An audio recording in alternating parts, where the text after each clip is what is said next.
Seorang penyokong mendedahkan bahawa beliau terkejut melihat pemain bintang Johor Darul Tazim, JDT, dan Harimau Malaya, Arif Aiman Hanapi meraihkan Hari Raya Aidilfitri.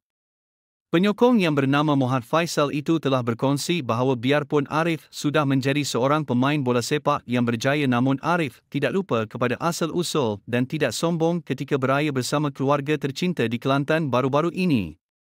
Apabila mendengar anak-anak muda kampung berbual dengan bangganya tentang Arif Aiman pulang ke kampung dan duduk makan-makan di gerai kampung, terdetik di hati saya, bagus juga budak ni walaupun mempunyai nama besar tetapi tidak sombong.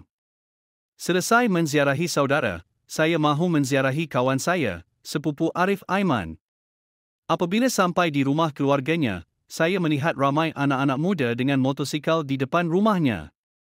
Setelah masuk ke dalam, saya bertanya kepada beliau. Katanya anak-anak muda itu semuanya yang datang bertemu Arif Aiman dan mahu bergambar.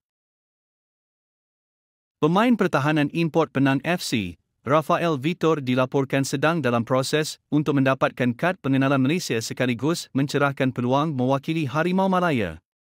Pemain berusia 32 tahun itu merupakan pemain yang sudah pun cukup 5 tahun bermastautin di negara ini dan beraksi di dalam saingan Liga Super.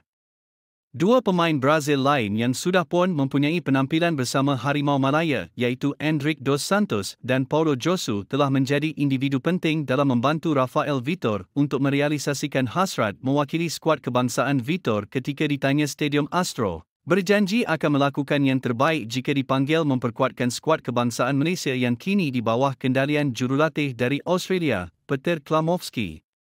Saya bercakap dengan mereka dengan Paulo, Josu, dan Endrick dos Santos, mereka membantu saya. Jika saya dapat peluang untuk sertai pasukan kebangsaan, semestinya saya akan lakukan yang terbaik untuk Malaysia.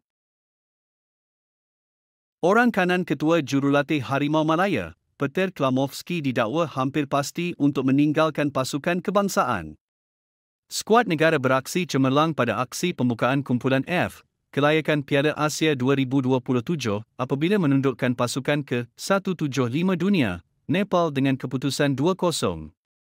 Malaysia bagaimanapun dilaporkan bakal kehilangan seorang daripada barisan kejurulatihan yang bakal pulang ke Australia. Laporan daripada media di sana mendakwa bahawa penolong ketua jurulatih pasukan kebangsaan, Mark Milligan dalam radar kelab A-League, Newcastle Jets. Perkara ini dikukuhkan selepas wartawan Astro Arena, Zulhelmi Zainal Azam memaklumkan bahawa proses perpindahan tersebut hampir pasti.